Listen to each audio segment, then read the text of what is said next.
May pasok.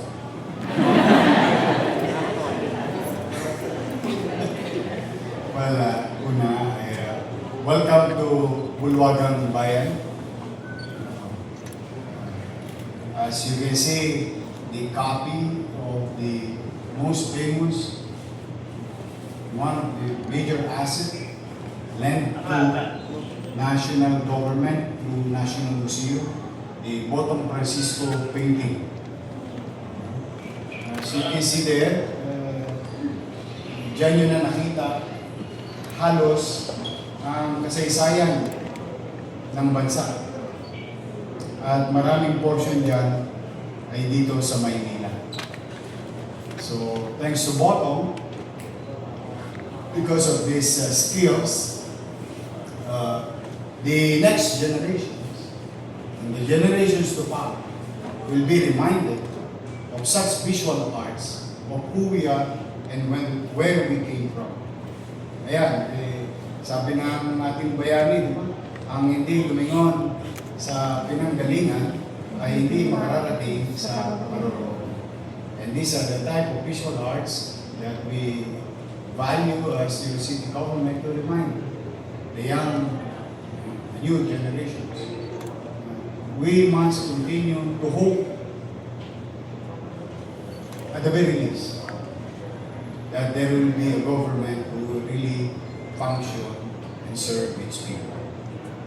Because sa mga litrato, tao na nakikita niyo dyan, ay marami dyan ay nagbuwis ng buhay upang tayo ngayon ay makatikim ng ginhawa na mas alam nating salitang kalayaan. And freedom is not free. Freedom comes with responsibility. And we, as children of today, citizens of today, must be responsible to ourselves, to our parents, and to our community. Hindi po pwedeng itatangan lang natin o inibigay lang natin sa ating sa isa na kayo, nagtitipid kasi kami ng kuryente. Kaya sige nga, buksan mo na lang natin. We follow what we preach.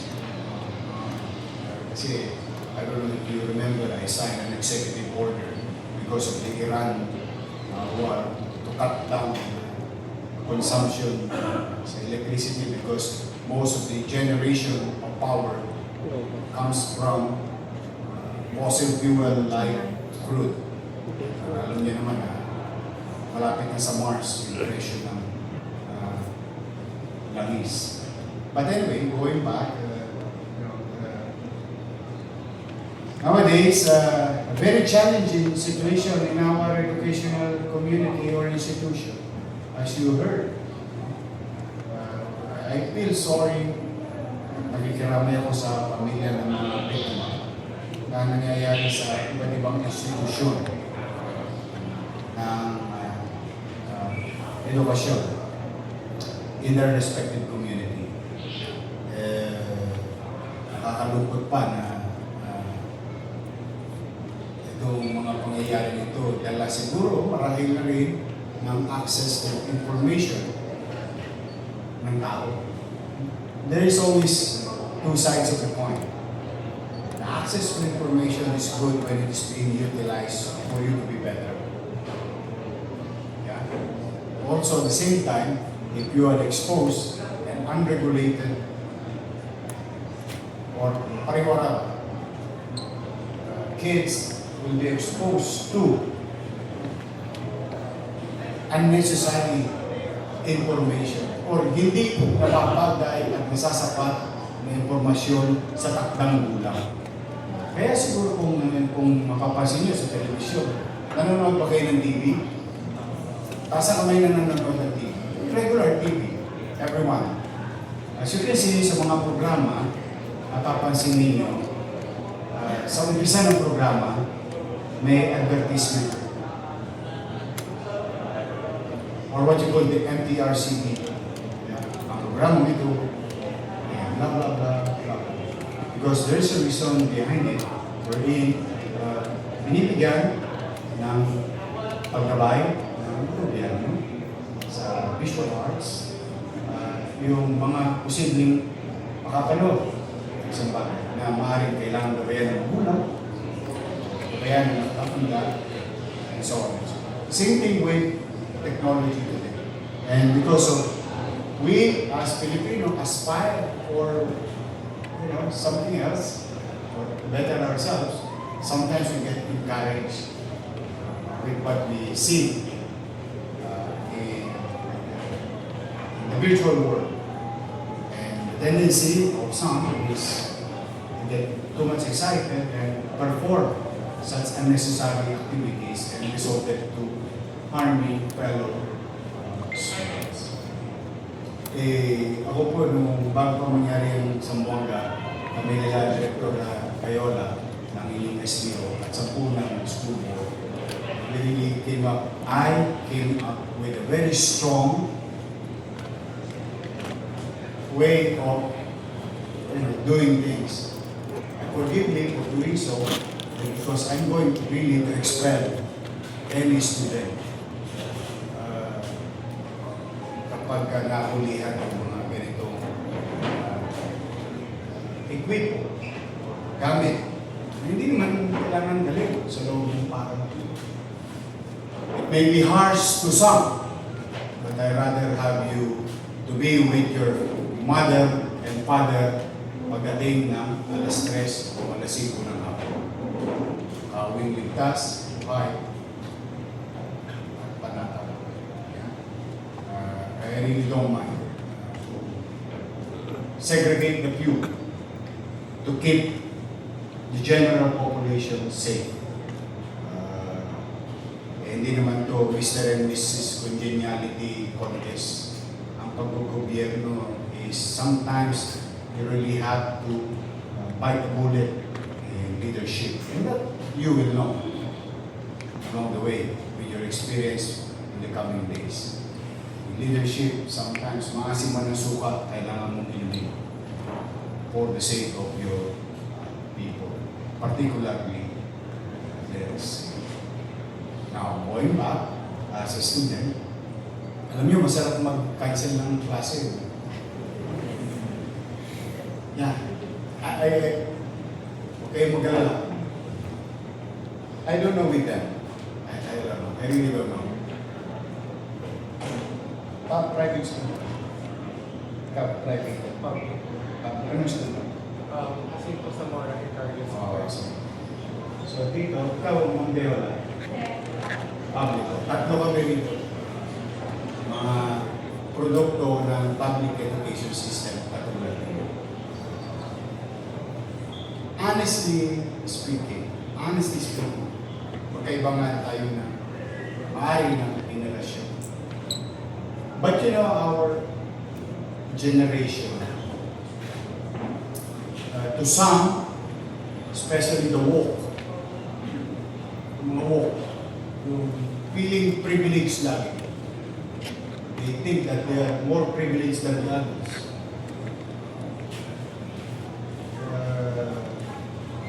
Okay lang na magaang sa bata. At dapat yung bata, nuknukan ng dami ng karapatan. But, I may say, mukhang tama by initial. But if there is no discipline among ourselves, we must be disciplined by our teachers, leaders, and so on and so on. Because without it, chaos. Kapag lahat ang tao ay gusto maging pribileyo o yung feeling privilege, laging may me, and only me, then there is no we in the community. And in the community, it's always we. In the government, there is always we. We, together, build our future. So, sa mga atabs na nandito, gusto ko kayong cancelin ang klase ninyo pagka umuulan. Promise, I love your safety. More than anything else under Section 16. I would love Pero alam niyo sa totoo, ewan ko lang kung napapansin mo, missing an opportunity to learn for that particular day. You cannot buy back time. You can always lose money. You can get back. But when we lose time, we lose opportunity. And if I may put it in right perspective, time is the most expensive commodity in this world. If we lose time, we lose opportunity in all matters. Development, opportunity, growth. And kaya pagpapasensya na, while we encourage data,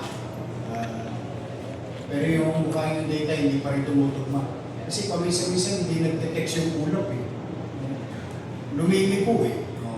Science would tell us, and our scientists would tell us, there is grave danger in order to find out kung lumiko yung ulap. Minsan naman sinabi ito yun, abay, may biglang ulap pa. So, your government really working hard to keep you safe. At the same time, to keep you in school. And modesty aside, you're from Manila Science. Mayora, sino ang taga Magsaysay? You're from Magsaysay. Albert kasi is elementary, and Almario is elementary. So you're from Manila Science, and you're in Magsaysay. Look at their school. That is the North Star of our statement, where we claim that we are investing into MBN. MBN means minimum basic needs: education, healthcare, housing, and jobs. And those two schools that I mentioned, out of 4 already, you'll see their schools. Parang Lasal top na yung Manila Science. In fact, mas pwede ka pa kung minsan sa ibang private school. And I just wanted to share something to you. When I was building it during my first term, I was confronted by some. Matatawa ka dito. Bakit naman lahat air condition? Bakit ang masyadong malaki? Masyadong maganda? Blah blah blah. Eh pwede namang ganito na. You know what I answered? Doon sa kaibigan ko. Bakit? Pagka-gobyerno pa kailangan may magawa na. Or, with the limited resources, you can come up with a solution that is better than the private sector. Bakit? Mas mayaman ng gobyerno. Yung private sector kailangan magbenta ng produkto para kumita. Yung gobyerno walang gagawin. Igaganon lang yung palad. Darating ang pera. Hanggang December 31 of this year. Kahit chonggo ang ilagay niyo dito sa upuan ko, darating ang salapi ng taong bayan papasok sa pamahalaan. The only challenge is how leadership spend their money. That's another challenge. Kanya-kanya na yun. Kanya-kanya. Sad to say that we have experience in our lifetime, and I think hindi nyo makakalimutan. Kasi nung araw, nababahari kami nila Manggayola. Mga pragman din kami. Lalo na yung Kagitingan Street. Sabi mo, from Moriones, lalakad ako, papuntang Almario. 1 kilometro yun. Eh yung, kung naalala nyo yung kantang nakalibukan na basag dagat ng basura. And that is literal, not metaphor. We have experience. Kampanya yun. Ano pa nung araw, panaka-naka ang bagyo. Magbabaha lang dahil bagyo. Ngayon, umuulan pa lang baha na. That's why I feel bad for you that na-experience ito sitwasyon ito. Dala ng pagpapariwarak ng ilang leaders natin or members nito. But then again, life must go on. And I do believe that if given a chance, better facility, better pay grade for our teachers and non-teaching personnel, better equipment,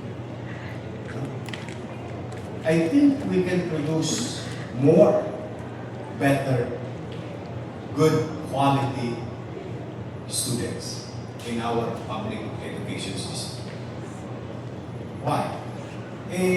Yung asignatura or syllabus 1,000, wala namang pinagkaiba yun sa privado at publiko.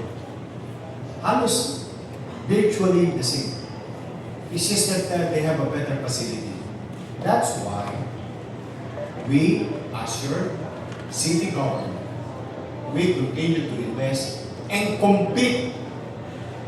I am competing, literally,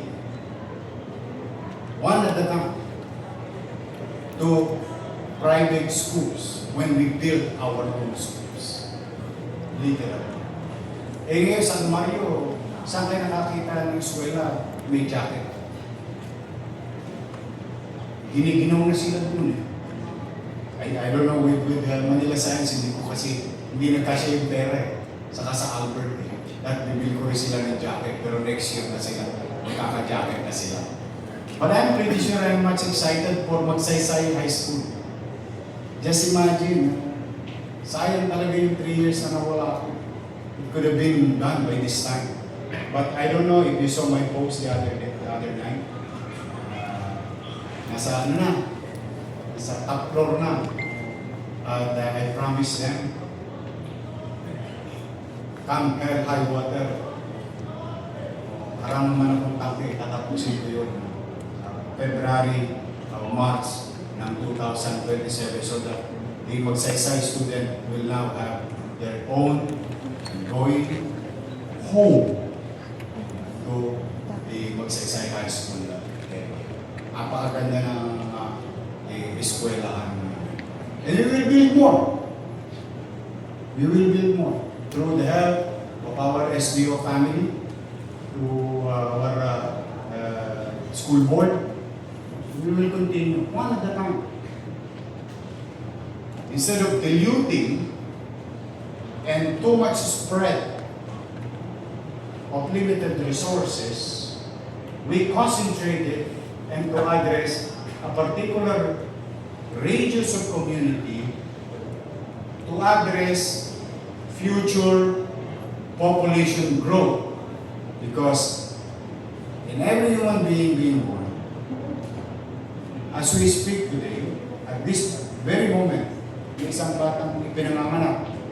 At yung batang iyon, 7 years from now, will occupy a space in our public education system. So bago pa siya ipanganak, may nakahanda ng espasyo para sa kanya. Because I want the city of Manila to be ahead 10 years or 15 years from now with regard to population. Because I want to achieve the universally acceptable student-teacher ratio in a classroom. That's the goal. That's the vision. So sa inyong mga mag-aaral, ay pumanatag kayo. Senior high ba rin kasi yung senior. Tumatama kayo ng maling andan. 500. Nakukuha nyo naman. Senior high.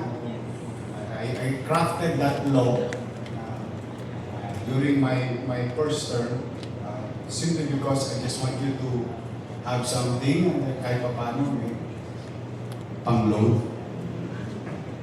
or even pumasaya. But more than the school facility and all other things, bilang ama naman, walang perfectong magulang. Let the go. At saka walang steadfast rule or book paano magpalaki ng mga anak. May mga particular guidelines, pero wala yatang perfecto pamilya. But, instead naghahanap tayo ng iba na mga bagay na wala sa ating harapan, bakit hindi natin baligtarin? Magpasalamat naman tayo kung ano meron tayo sa ngayon. So that we'll be a happier person. Sometimes we forget what we have already because of too much aspiration, because we are exposed into some visual materials na nakikita natin sa mundo. At sa panggigigil natin, which is hindi masama, sa kagustuhan natin, kami, ang mga bagay na yun, minsan naliliwak tayo, nalilihis tayo